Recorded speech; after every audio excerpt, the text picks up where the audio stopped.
Hello, I'm Ben Wattenberg. After World War I, President Woodrow Wilson said he wanted to make the world safe for democracy. Since then, promoting democracy abroad has been an objective of American foreign policy idealists. But now some foreign policy realists are calling us to re-examine this goal, arguing that some countries may not be ready for democracy and that stressing democratic values for all is not in America's best interests. Realists versus idealists, values versus interests. Joining Think Tank to sort through the conflict and consensus are Fareed Zakaria, managing editor of Foreign Affairs and author of the forthcoming book From Wealth to Power, The Unusual Origins of America's World Role. Richard Haass of the Brookings Institution and author of The Reluctant Sheriff, The United States After the Cold War, and Adrain Karatnycky, president of Freedom House and author of New Nations Rising, The Fall of the Soviets and the Challenge of Independence. The topic before the House is democracy safe for the world? This week on Think Tank.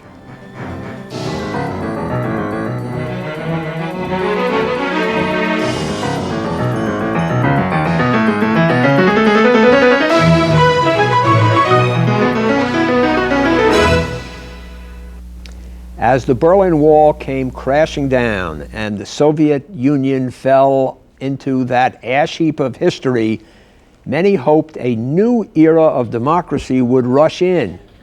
It has. From the Czech Republic to South Africa, democracy is surging, bringing political and economic freedom around the globe.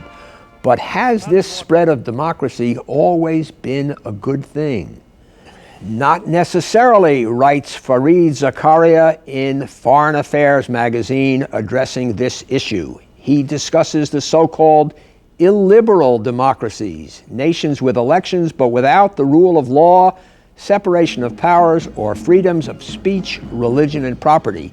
He suggests that these new illiberal democracies can be worse forms of government than the systems they replace. Let's look at some data. According to Freedom in the World, the influential reference guide published by Freedom House, in 1987, only 69 of the world's nations were democracies. By 1992, that number had risen to 91, and as of 1997, the number had risen again to 118. But not all democracies are American-style democracies. Let's look at a couple of examples. Throughout the 1980s, democratic Peru was racked by a civil war with the Maoist Shining Path guerrillas that left 30,000 civilians dead. In 1992, democratically elected President Alberto Fujimori suspended the Constitution and dissolved Congress. Even after restoring order, President Fujimori retains broad powers over the country and often rules by decree. Another nominally democratic country is Pakistan, yet it restricts freedom of the press, freedom of expression, and has adopted the harsh Islamic penal code. Its electoral system concentrates power in a landowning elite. Corruption is rampant. If democracy can be so flawed, why is it that America is always pushing it on others? Fareed Zakaria, you seem to be driving this bus with that article of yours, The Rise of Illiberal Democracy. Why don't you tell us what you think is going on? Well, you've summarized the article quite well, or the central premise of it, Ben. If you look around the world, you see the rise of democracy, but you do not see a concurrent rise of individual liberty and law. And my argument is that this is a distinctive problem that we will face for the next 20, 30, 40 years, because we live in a democratic age. It's not an apology for authoritarianism, it's not a paean to authoritarianism. What I'm saying is we are experiencing today a world in which we see a kind of substantial mix of democracy and illiberalism. Restrictions on individual liberty, restrictions on the rule of law, etc. What you see is the rise of ethnic conflict, partly because politicians cater to the or whip up kind of nationalist frenzies in order to get votes. You see this in Yugoslavia, where the introduction of democracy in a very divided society may well have actually worsened ethnic relations among the groups there. Okay. Adrain Karatnycky, you are the president of Freedom House. Your job and your deep-seated emotions are to protect democracy and freedom. What do you say to that? Well, the world has seen an expansion of what we could call electoral democracy over the last 20 years, a dramatic increase, a near doubling in the number of countries that are ruled by democratically elected leaders. At the same time, it has seen a concurrent improvement in the climate of civil liberties. The point that Fareed makes, that in the case of Yugoslavia, that leaders are fanning the flames of popular passion through appeal to popular support.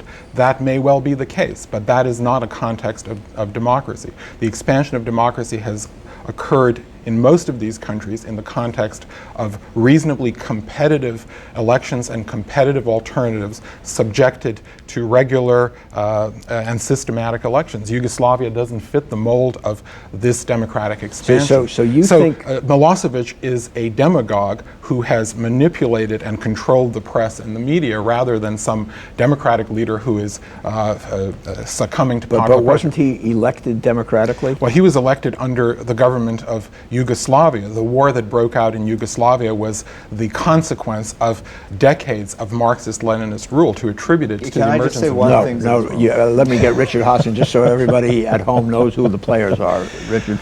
I think this exchange in some ways inadvertently or advertently proves Fareed Zakaria's essential premise. There's a fundamental difference between mature democracies, which tend to be fairly responsible in their external behavior, tend to treat their own people well, and immature or developing democracies, which tend to be much rougher on the edges, and which in turn leads you to maybe another useful distinction between countries where you have elections and countries where you have democracies. And I think, again, the central premise of this article, as I take it, is simply having an election is not enough. Even worse, and sometimes having an election can be dangerous if it's not embedded in a much larger context of civil society where you basically have restraints, respect for law, market conditions, and so forth. I used to work for a very quiet man named Lyndon Johnson, who, when hearing these kind of things from Richard Haass and Fareed Zakaria, would say one word, which is, therefore. Let's stipulate that. That's an interesting point. Therefore what? Well, therefore, I think you look at the Middle East, you look at Africa, places that clearly are not democratic. And the question becomes, what should you be doing? What should you push?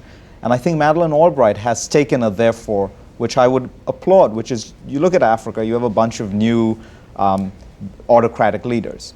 You could push them hard to hold elections. And I think that she has made the decision, and the State Department has made the decision wisely, I think. Forget that. You can force them to hold elections. There'll be sham elections, or maybe there'll even be, popular leaders elected. The more important issue is pushing them to liberalize the economy, liberalize civil society, create the kind of bourgeois middle class and the kind of restrictions on government activity that in the long run will create a stable liberal democracy.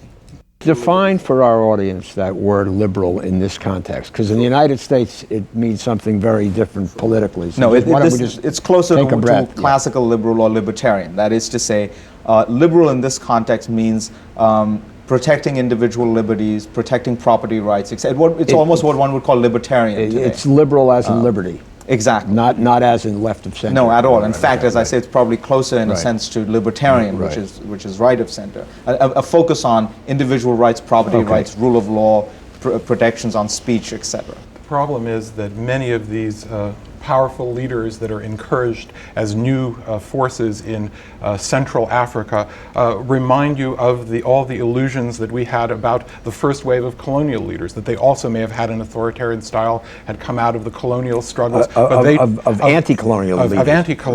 Of the anti-colonial struggle, who would have been the guarantors of a gradual incremental liberalization, Hastings Banda being only one of them. The point is, of course, many autocrats don't liberalize, and I'm not, in any way suggesting that would be good. That would be terrible. I mean, Saddam Hussein is an autocrat who is not a liberal autocrat.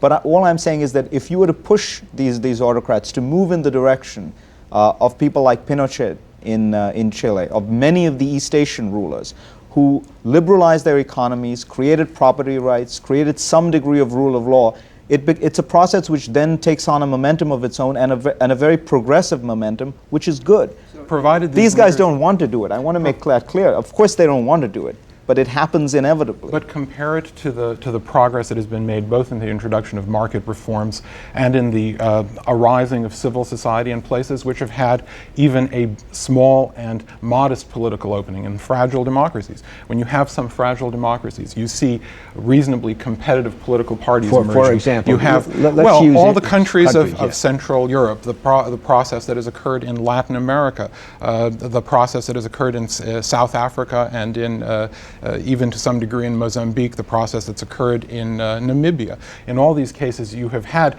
pressure to move from one form of authoritarian rule, military or minority, racial minority or colonial rule, towards democratic rule. And in most of these cases, these societies, particularly in Central and Eastern Europe, Latin America, and so on, have made successful transitions. While this over-reliance upon the strong man doesn't guarantee this kind of an outcome. I think there's a danger. Americans somehow equate elections with democracy, and I think the contribution here, one of the principal contributions of the argument, is to pull people back from that and say democracy is something much bigger, much more fundamental.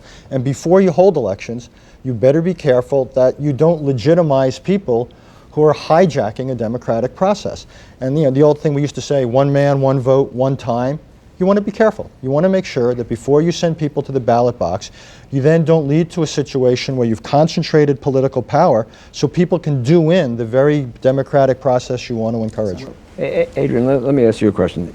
After the Gulf War, the question was asked, why, when the United States liberated Kuwait, and Richard was in the White House at that time, and working on this very problem, why didn't the United States insist that Kuwait become democratic? I think we should ask Richard that, but I would say that there are reasonable answers. We are going to ask Richard, but did we make a mistake? Well, I'm not sure. I'm agnostic on that. I think that the United States restored a more liberal order than the occupying order, so it did a noble thing. It did something that contributed to our own national, both strategic interests and our national economic interests. And I don't think that you have to, with every action that you take, have a gigantic moral and political agenda. You can satisfy a lot of important factors. I don't think you should have, everything is not a panacea for everything. I assume that's your answer.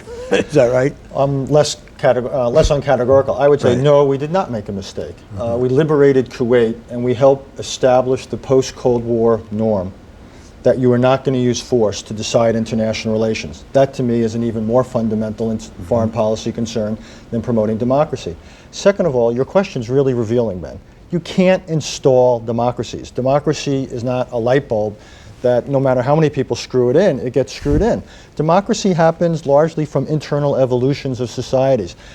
The last places we really tried to install democracies were places like, and did it successfully, were probably Germany and Japan after World War II. And those are revealing for two reasons. We pushed pretty hard in the Philippines, for example. Well, but look at Germany, we can talk about that too, but sure. Germany and Japan are interesting because we basically had to totally demolish the old order, and then it took roughly 5 or 6 years of occupation. And that gives you some idea of how hard it is to install or transplant a democracy, and then still it has to take root.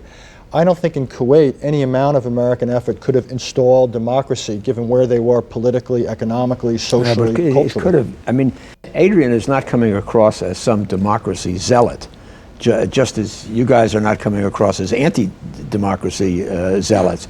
So he's saying, do what you can when you can. Is that and could a little more have been done in Kuwait? I mean, we had sort of absolute power over this absolute monarchy at a certain point. Kuwait might have been a perfect example where had we done more, the elements who would probably have been most poised to exploit a democratic opening would have probably been the most illiberal elements in the society. Funny example. Americans for a while were pushing the Kuwaitis to expand their franchise to women. And one day, a senior Kuwaiti official came in to me and said, Richard, do you know what the consequences of that will be? The women who will vote exactly the way their husbands want are the most traditional religious women. So what you will have are a mass block vote against any liberalization, and people who are more westernized and open will be all over the place. So the push for this, which sounds very nice in the West, would actually be one of the most counterproductive things you could do at this stage of our development. All over the Middle East, one has to say that the forces of democracy are the forces of radical political Islam and anti-Americanism.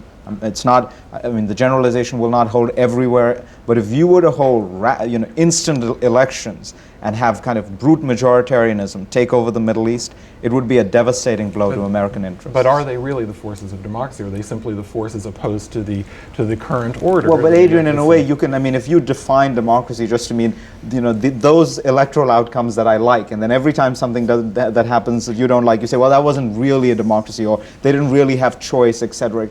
These guys are popular. You have to deal with that reality. Right, but there's a difference between popularity and the mobilization of an explicit program that is anti-democratic. We can distinguish in the agendas, the values, and so on of these kinds of movements. We can assess their relative strength in society, as you indicated, an assessment was made in Kuwait, and respond appropriately. Again, I want to make the point that I am not a democracy zealot or a human rights zealot. I think we are looking at the realm of possibility. The remarkable thing is how successful this experiment has been over the last 20 years. That there have been a number of countries that have seen their liberty enlarged and their economic freedom enlarged. Well, Latin America is far better off. Eastern and Central Europe is far better off. South Korea is a good example. The Philippines are a good example. There's a remarkable momentum. There are African countries, although in the minority, and many of them weak and embattled. Is it possible that the argument here is not sort of strategic, but what the evidence shows? You were saying the evidence is pretty spotty and real bad in places, and Adrian says that the tide of democracy has, in fact, with a lot of bumps and patches and a lot of disparity, been moving this human species in the right direction, toward more liberty. Yeah, I mean, what I would say... who's right? Well, I think, this is not mathematics. One can have differing interpretations of the evidence, but I think overwhelmingly it will show that if your question is what creates a stable liberal democracy, that is not just a democracy, how do you get to that point, which is where the West is and where I would argue parts of East Asia, Japan are. And it seems clear that if you look at that, the countries that have done it are countries that have democratized slowly but liberalized first. That is to say, you've had autocratic rulers who've first created property rights, certain kinds of civil, religious rights, etc., and then slowly democratized. The United States has not just pushed for elections; they've pushed for free and fair elections. I've been on some of these missions where vote observation missions, and that's always the cliche: free and fair elections. Now, if you have a free and fair election, and the elected prime minister or president does things that the people hate, and they keep the free and fair elections, they can unseat that. I mean, that's why we all think it's such a fantastic lever. But Ben, what if 51% of the population want to persecute 49% of the population? That's where constitutionalism and liberty come in. The problem is not... What would be, give me some examples of countries. Pakistan is a country where you have an extremely liberal democrat in power. Most of the African countries, a famous scholar Donald Horowitz said, there are two problems with democracy in Africa. One, majority rule, and the other, minority rule. Meaning, either you get a majority in power that oppresses the minority, or you have a minority in power that oppresses the majority and creates a kind of rebellion, an armed rebellion against it. So the problem is that, let me say the most controversial thing one can in America today. People can be wrong. The majority can be wrong. They can do nasty things. And you need to have protections against that. The fact that the election was held, that the leader is popular, does not get you around that. Adrian's point, if I may make it, is that on balance you're better off with elections than without elections, and you are not. You're saying not necessarily. I mean, I'm trying to understand what the difference is here. There's a couple of differences. One is not necessarily elections aren't inherently good or bad. It depends on the kind of elections and when they come in the process, because they can actually become dangerous windows for people who have no interest in democracy other than a tactical one to use it to seize power. It can help legitimize them. So clearly in that case, elections aren't good. Secondly, though, there's a much larger foreign policy point here, which is to put all of our emphasis on democracy seems to put way too much weight there and ignore the fact that we've got a whole lot of other things. Well, look at the China relationship. We do not have the luxury right now to focus simply on trying to democratize China. We want to try to avoid a conflict over Taiwan. We don't want China to sell arms to Iran. We want China to help us in the United Nations. We want them to preserve... And you would make the same case, for example, about Saudi Arabia. It is of enormous strategic value. I would say, you said it's interest versus values. I would say what foreign policy is about is the weighing of the two. Values are important because American people care about values. We want them to support our foreign policy. It's something you said before, Ben. Values are important because it affects the way the world perceives us. But values are not the only thing. And in many cases, I would say they're not the most important thing. But Richard, the so-called values people, and I will let Adrian speak to this, I mean, you are making them out, you say, oh, they see it as a panacea and it's all-encompassing. And I mean, that is not what the values people have been saying over the years. They're saying, when possible, push as hard as you can. If you look at the current China debate, there are people saying the most important thing with China is that unless they do what we want on, say, religious persecution or on how they treat the people in Tibet or what have you, that we should have sanctions across the board. That's what people are saying.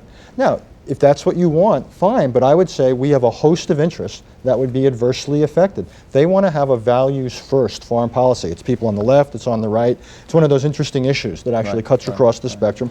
And I would simply say... It is on the left and the right both now. Right. I mean, you saw parts of the Reagan administration, you see parts of the Carter administration, and I would simply say... Answer that about China. I mean, that's a pretty good point. But the kind of arguments that are made on China are the kind of arguments that were made at various periods by various parts of the Western alliance in terms of events that were occurring inside the Soviet Union. Yes, the Soviet Union was more positioned as an ideological opponent of ours, but under Gorbachev, there were a lot of people saying, don't push it further. Gorbachev is this kind of a liberalizing autocrat. We have a good relationship with him. I think we are infinitely better that that empire collapsed. We are infinitely better that the democratic revolutions in large parts of the Soviet Union have advanced further. The world is infinitely safer. And the argument about China is, sure, the people who support sanctions may be arguing against themselves because economic sanctions may retard China's internal economic evolution and not propitiate the liberalization that we would all want. But I would also think that you have to advance and have a dialogue with society in China, make it clear that the United States is not fomenting revolution, but believes that democracy is the best way to go, believes that democracies make the best and most stable allies, and that believes that in the long-term interests of China, it should become a normal democratic We have to close state. this out, but I want to ask a little hypothetical here. I'll go around the room this way. Quick answer, please. I am turning the clock forward 20 years to the year 2018. Sounds far away. It's 20 years. What is the fate of democracy on this planet going to be? Which way are we headed? I would think, like now, you'll have a mixed picture. I would not be surprised if parts of the world were less democratic than they are now. For example, Latin America, this might be something of a high watermark. I would think that China will probably be more democratic than it is now. Russia would be the place I'd be most worried about, because there the chance of an unraveling of the democratic process is probably the greatest.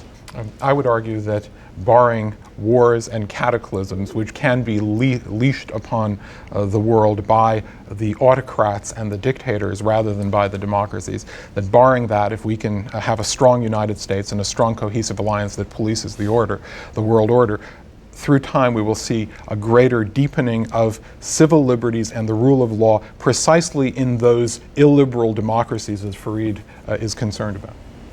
Put on your fortune teller's hat. Well, I think that the question is revealing in a way, because what you'll have, I think, are a number of sham democracies. That is to say, there'll be democracies everywhere. Everybody realizes this is the elixir of political life today. This is what gives you legitimacy. The question is, will they be real democracies? Will they be liberal democracies? And I would argue if we just push elections over everything else and the sort of radical version of majority rule everywhere, you will probably have fewer liberal democracies, but more democracy. Thank you very much, Richard Haass, Fareed Zakaria, and Adrian Karatnycky, and thank you for For Think Tank, I'm Ben Wattenberg. We at Think Tank depend on your views to make our show better. Please send your questions and comments to New River Media, 1150 17th Street Northwest, Washington, D.C. 20036, or email us at thinktank@pbs.org. To learn more about Think Tank, visit PBS online at www.pbs.org. And please let us know where you watch Think Tank.